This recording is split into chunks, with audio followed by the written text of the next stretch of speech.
안녕하세요. 환경 글로벌 마켓 시청자 여러분 반갑습니다.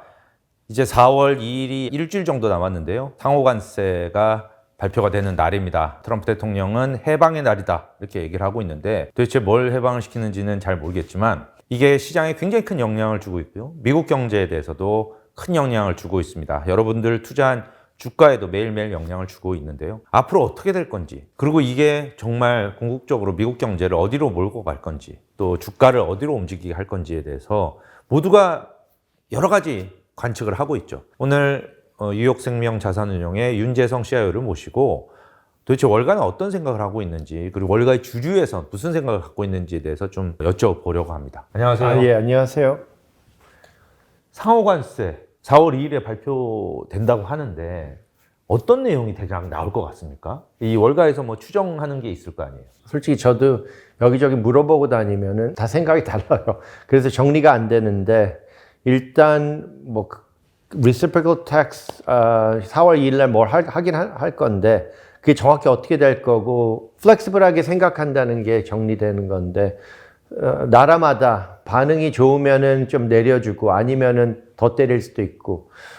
그냥 저는 깜짝 놀란 게 뭐 VAT를 별로 안 좋게 얘기하더니 VAT도 한다.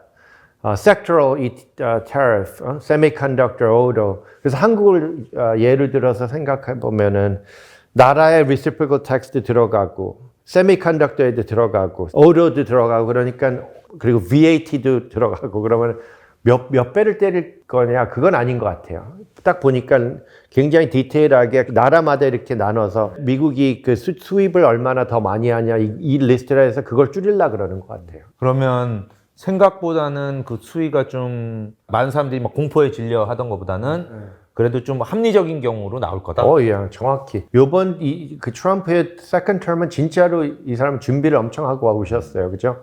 그래서 그 얘기도 하더라고. 역사상 미국의 대통령이 한 박자 쉬고 다시 대통령 된 게 루즈벨트인가? 두 번째인데 그분도 그랬대요. 첫 번째 그분도 좀 트럼프 같이 콸콸한 사람인데 그분도 두 번째 텀이 좀 뉴욕 사람. 그래요? 거기까지는 기억 안 나. 하여튼 그래서 이번에 준비가 엄청 돼 있는 사람이 왔어요. 그렇죠? 지난 주말 사이에 블룸버그하고 월스트저널에서 이번에 reciprocal tariff가 좀 더 그러니까 표적에 이제 좁혀져 있다. 그러니까 전부 다 왕창 때리는 게 아니라 표적을 삼아서 굉장히 정교하게 들어갈 거다. 뭐 이런 얘기들을 썼어요. 그러면서 시장이 지금 굉장히 반응이 좋은데 기존에 그런 시각들이 있었잖아요. 4월 2일이 되면 발표를 할 텐데 그 발표로 인해서 불확실성이 더 커지면서 계속 상황은 플루이드하고 그러면서 시장에 안 좋은 영향을 계속 줄 거다라는 얘기가 있었고 또 한쪽에서는 그게 픽 피어 데이다. 그러니까 피어가 가장 극에 달하고 그다음부터는 내려갈 거야. 그리고 협상을 통해서 계속해서 어쩌면 그 발표된 관세가 줄어드는 방향으로 가니까 그 4월 2일이 지나고 나면 시장이 좋을 거다. 이런 의견들이 있었거든요. 어떤 쪽을 맞다고 보세요? 저는 fear, greed도 맞다고 보는데 저는 clarity가 와서 주식이 좋아할 것 같아요. 주식은 지금 clarity가 없어. 지금 어느 방향으로 어떻게 계산을 해야 될지 모르니까 그냥 많은 uncertainty 그게 위험스럽게 보는 거지. 그래서 이제 조금씩 정리돼서 정확히 숫자들이 나오기 시작하면은 그 VAT 어떻게 하고 그 뭐 sectoral, semiconductor, auto, pharmaceutical 어떻게 매길 거고 reciprocal country by country tariff 어떻게 먹고 이게 정리가 되면은 정확한 숫자를 매길 수 있잖아요. 그렇죠? certainty가 확실함이 나오면은 조금 좋아질 거예요. 그런데 certainty가 그 reciprocal tariff가 나온다 해도 그 다음에 협상을 통해서 또 이게 낮춰지는 과정이 있고 그리고 보복이 들어가는 EU 같은 데는 아마 협상 잘 안 하고 보복을 할 가능성이 있는데 그럼 또 올라가는 거 아니에요? certainty가 없는 거잖아요. 그러니까 그래서 이게 유럽도 신기한 게 유럽을 보고 공격하는 게 아니잖아. 나라별로 하는 거잖아. 왜냐하면 독일은 자동차고 뭐 아일랜드는 pharmaceutical 이래서 나라별로 매기는데 유럽이 같이 미국한테 반항하면은 막 이제 싸움이 들어가는데 그러면 안 좋겠죠. 그래서 이걸 두고 봐야 돼요. 이 관세가 어쨌든 간에 올라갈 거예요. 그리고 관세의 목적 중에 하나가 레버뉴를 뭐 올리겠다. 이런 생각이 있잖아요. 가버먼트 레버뉴를 높이겠다. 이런 생각이 있기 때문에 어쨌든 관세율은 높아질 거고 상당폭 높아질 텐데 그게 인플레이션에 영향을 줄 거 아닙니까? 파월 의장은 그게 다시 트랜지토리라고 했어요. 물론 트랜지토리인지는 모르겠지만 어떻게 보십니까? 그냥 이거는 theoretical tariff economist들이 보면은 tariff는 만약에 이렇게 한 번에 올리면은 one time inflation이지 직원들 월급은 계속 올라갈 수 있어서 스파이럴이 생기지만 이런 tariff는 한 번 올라가 끝이잖아. 근데 길게 뭐 1년, 2년 후에 보면은 tariff는 보통 deflation이에요. 왜냐하면은 그 후로 GDP가 떨어져요. 컨슈머들이 들 쓰고 들 사게 되니까. 그래서 temporary가 맞는 게 인플레이션 한번 쫙 올라가고 그 후로는 growth가 slow down해서 disinflationary. 인플레이션 내려가는 방향이에요. 그게 관세를 요만큼 때린 거하고 관세를 이만큼 때리는 거하고 또 다를 거 아니에요? 네, 충격이 크겠죠. 네. 그러면 더 디플레이셔너리가 더 빨리 온다? 그렇죠. 그러니까 뭐 in theory. 네. 그렇게 보시는구나. 그러면 그 얘기는 10년물 금리 이런 경우가 좀 앞으로 낮아질 수 있다고 보시는 건가요? 지금 10년물 금리가 지금 한 달째 4.2 정도에서 유지가 되고 있어요. 그렇죠. 저는 4.2에서 5까지 봤는데 지금은 아예 4에서 4.5, 4.7 이렇게밖에 안 봐요. 왜냐면은 그 near term inflationary. 근데 이거는 또 그 tariff 문제만이 아니잖아. 그 immigration. 그것 때문에 inflationary. 왜냐면 immigration을 빼면은 잔일 하는 사람들이 다 없어지고. 컨스트럭션 이런 거 안 들어가죠. 네, 농사도. 그래서 food inflation도 생길 수 있고 지금 commodity inflation이 굉장히 무서워요. 이것 때문에. 그게 첫째고 둘째는 지금은 정부가 debt ceiling 때문에 이자를 발행을 못 해요.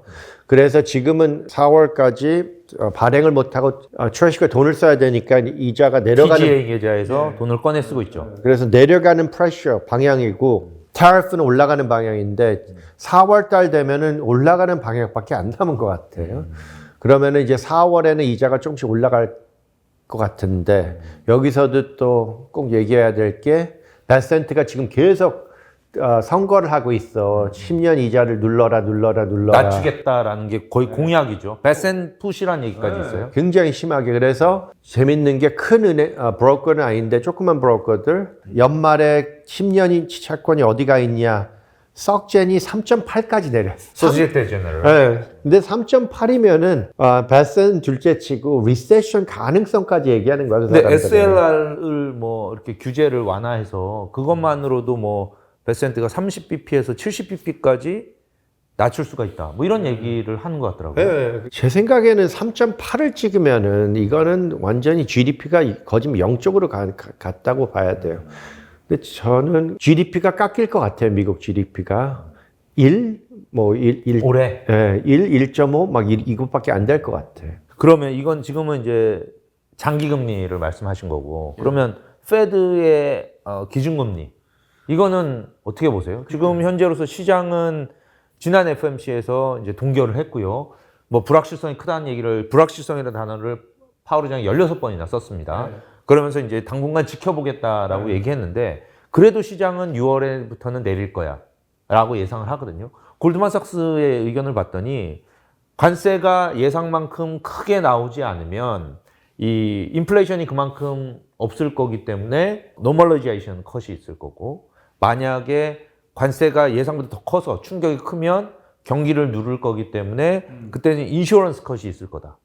이렇게 얘기하거든요. 그러면 어쨌든 간에 내린다는 얘기잖아요. 맞아요. 그렇게 보세요. 네, 내리는 건 맞는 것 같고 트럼프는 말을 좀 이렇게 무식한 스타일로 했어. 무식한 사람은 아니지만 그 사람 말을 많이 안 듣는데 베센트가 계속 푸시하잖아요. 왜냐면은 당장은 니고시에이트 하면은 혼란이 많으니까 이자를 내려야 된다. 그래야지 트럼프가 더 세게 할 수 있지. 왜냐면은 트럼프시 10%가 아니라 20% 정도겠네요. 주식이 한 10, 여기서 10% 만약 더 깨지면은 트럼프도 조금 한 발자국 뒤써야 되니까 여기서 페드가 좀 미리 좀 예상해서 내려달라 푸시하는 것 같아요.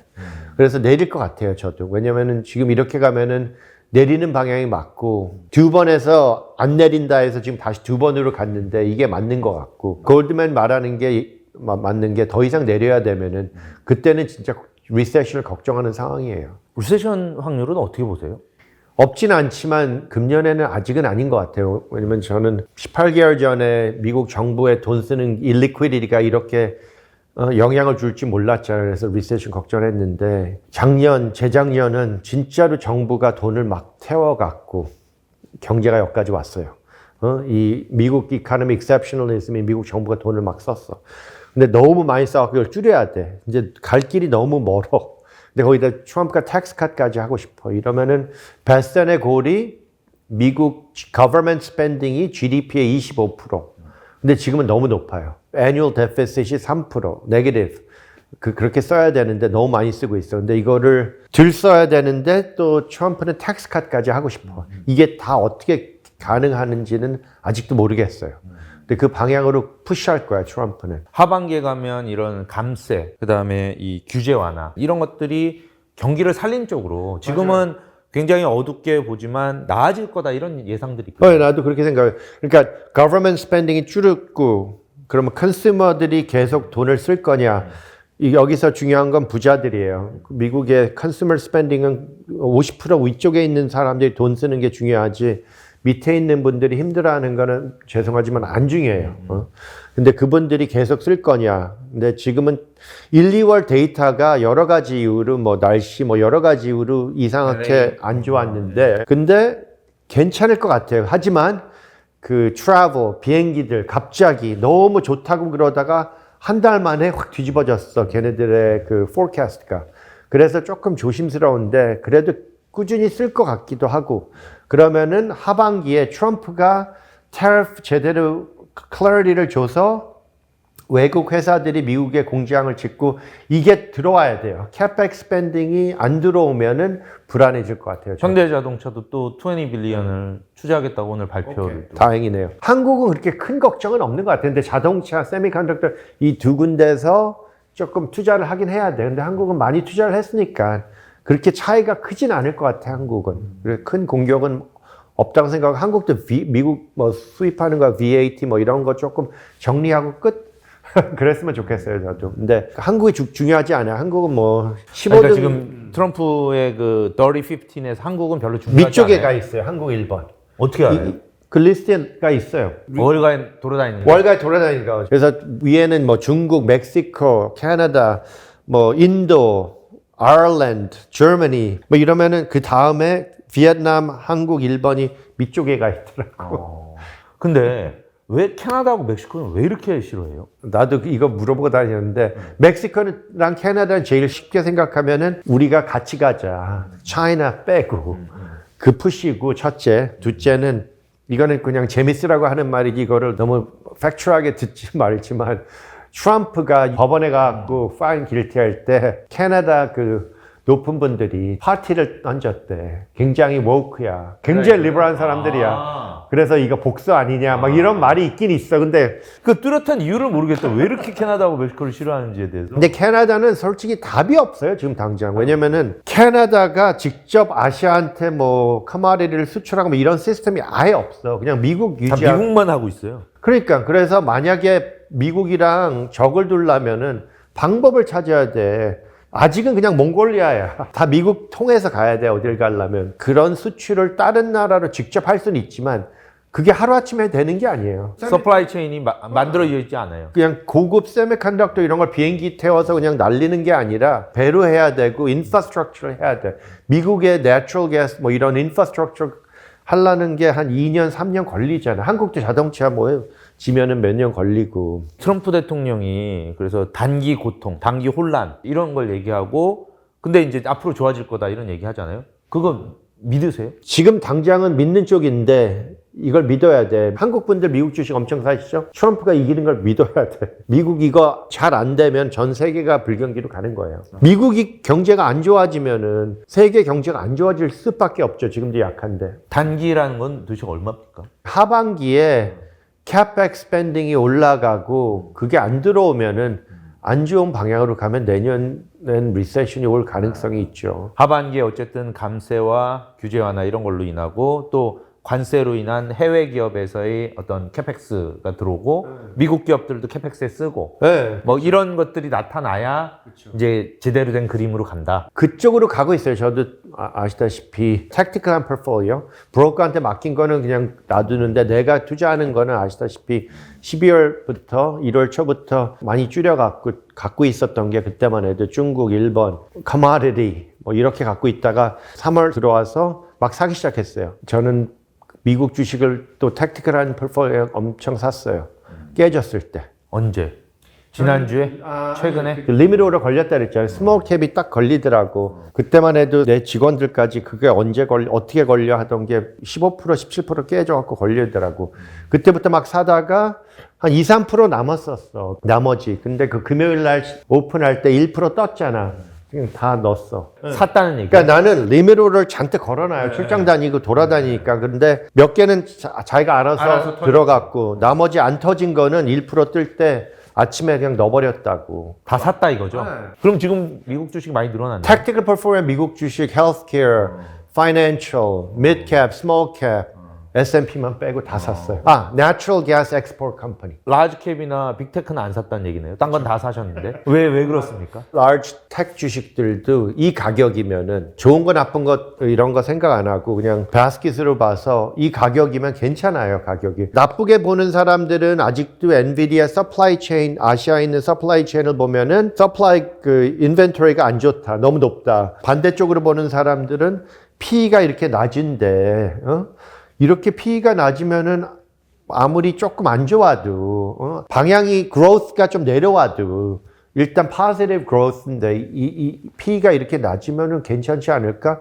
그래서 지금은 괜찮은 것 같아요, 나도. 지금 뷰가 약간 바뀌셨네요. 그러니까 지난 뭐 한 1, 2주 전만 해도 유럽 주식을 사라. 중국 주식에 나 많이 사고 있다. 이런 말씀 하셨었잖아요. 근데 지금 보시면 중국 주식은 아직 반 팔았어요. 지난주에 중국 주식을 팔고 미국 스몰캡, 미드캡 이런 쪽으로 가셨다는 얘기고. 아니요. 중국 주식은 그냥 따로 팔았어요. 왜냐면 보니까 K-웹가 그 인터넷 알아요. 금년만 30% 떴어. 맞아요. 25%, 30%. 작년부터 다 계산하면 엄청 떴어. 그래서 반 팔았어요. 반만. 왜냐면은 다시 살라고. 유럽은? 유럽은 좀 늦게 샀잖아. 근데 지금 갖고 있어요? 그냥 조금만. 조금만. 왜냐면 근데 유럽은 뭐 바꾸지 않고. 유럽은 좀 의심스러운 게 나는 유럽은 일본 같이 희망이 안 좋지만 돈을 막 쓰는 거 아니야. 일본은 20년 동안 피스컬을 그렇게 때려도 랠리하면은 꺼지고 랠리하면 꺼지고 근데 유럽은 많이 떴어요 벌써. 그 전쟁 끝난다 뭐 이래서 유로피안 파이낸셜은 거의 막 30-40% 오른 것 같아. 그래서 미드캡으로 샀어요. 그러니까 smaller company. 유럽은 피스컬 뭐 이런 거 하면은 혜택은 스몰 컴퍼니가 먹겠죠. 나는 그렇게 생각하고 미드캡을 샀는데 할 수 없이 그냥 좀 샀어요. 확신을 갖고 있지는 않군요. 유럽 주식에 대해서. 길게 가서. 근데 돈은 벌 것 같다 그래서 택티컬하게 트레이딩할 샀어. 정도고. 그래서 유럽은 일단 좀 갖고 있고 일본도 조금만 갖고 있는 게 일본은 지금 환율을 151 위로 가면 사기로 리미트 오더를 걸어놨는데 거의 지금 다 가고 있어. 그래서 그것도 그냥 밀어넣을까 좀 더 버틸까 고민하는데 일본은 140 방향으로 갈 것 같고 그러면 주식이 조금 덜 좋을 것 같아. 안 좋을 수도 있어. 환율이 강해지는 방향으로 가니까. 하지만 일본은 신기한 게 드디어 회사들이 profit margin을 지켜. 왜냐면은 옛날에는 가격을 올리면은 고객들이 물건을 안 산다 그러는데 요새 와서는 또 일본 월급도 올려주고 그러니까 3년째 회사들이 가격을 올려도 세일스 넘버가 좋아. 괜찮아. 그래서 내가 보기에는 환율이 세져서 조금 헤드윈드지만 일본은 좋을 것 같고 2, 3년. 그래서 일본은 리미트 오더를 잔뜩 걸어놓은 게 있어. 근데 당장은 헤드윈드일 것 같지만 일본은 언젠간 더 크게 사야 돼. 그러면 어쨌든 지금 말씀을 종합을 해보면 지난주에 윤 전무님이 중국 주식을 좀 팔고 미국 주식으로 좀 갈아타는 그런 변화가 있었네요. 네, 있었죠. 그러면 상호관세의 영향은 그리 크지 않을 거다라고 이제 보시는 거죠. 이거는 워싱턴 DC 그분들도 몰라요. 트럼프가 어떻게 아직 생각할지. 확정되지 않았죠. 그러니까 자기네들끼리도 혼란스러운데 그리고 협의한다 그러니까 자꾸 바뀔 수 있고 그렇지만 리세션 걱정이 없고 이러면은 사도 된다는데 뭘 샀냐. 파이낸셜이 너무 심하게 깨졌고 미드캡, 스몰캡 너무 심하게 깨졌고 헬스케어는 한 1년, 2년 동안 깨지고 있어요. 그래서 아예 금년화서 잘 되고 있어요. 그래서 이제는 이것도 사야 되겠구나 하고 산 거고. 그래서 싼 주식을 산 거예요. 어떤 분이 그런 얘기를 하시더라고요. 결국 지금 빅테크들이 고점에서 한 20%씩 다 떨어졌는데 그거는 중국 AI 역량으로 봐야 된다. 왜냐하면 중국 원래 이 AI가 모노폴리로 봤다가 지금 모노폴리가 아니구나라는 걸 보면서 그 마진이 줄어드는 만큼이 주가에 반영됐다 이런 얘기 하더라고요. 이러면 중국 얘기를 먼저 해야 되는데 저는 작년 9월 초에 그 피스컬 때문에 산 거 아니에요. 큰 막 의미 없이. 근데 거기다 운 좋게 더해진 게 딥시크랑 로보틱 테크놀로지가 잘 되고 있어. 그래서 아예 중국도 이제는 6개월 살라 그랬는데 이게 1, 2년 들고 있어야 될 상황이 된 게 이렇게 되면은 지금 불 붙었어요, 중국 사람들. 컨슈머들이 돈을 그래도 안 쓰고 세이버들이잖아. 아시안 사람들이니까. 근데 드디어 이 딥식 때문에 불 붙었어, 드디어. 하우싱 마켓 그렇게 정부가 해봤자 안 믿어.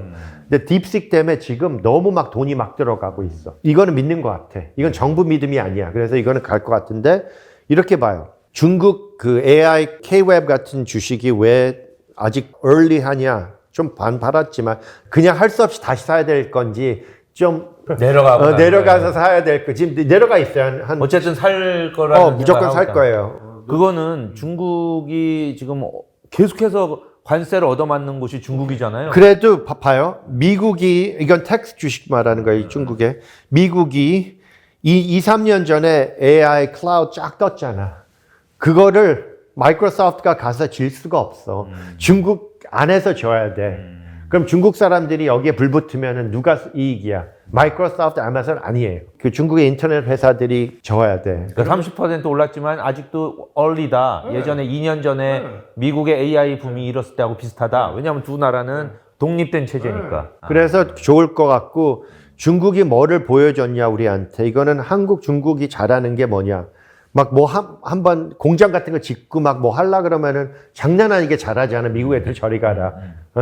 그런 식으로 중국이 이제 드디어 이걸 막 짓고 만들기 시작하면은 미국보다 엄청 빨리 갈 것 같아. 그리고 이게 무슨 뭐를 보여줬냐 전 세계한테 그렇게 비싼 돈 안 들여도 그 일반 사람들이 쓸 수 있는 뭐 이런 AI 로보틱은 질 수 있다. 하이에스트 테크놀로지는 아니겠지만 그냥 기본의 소사이티가 필요한 거는 만들 수 있다.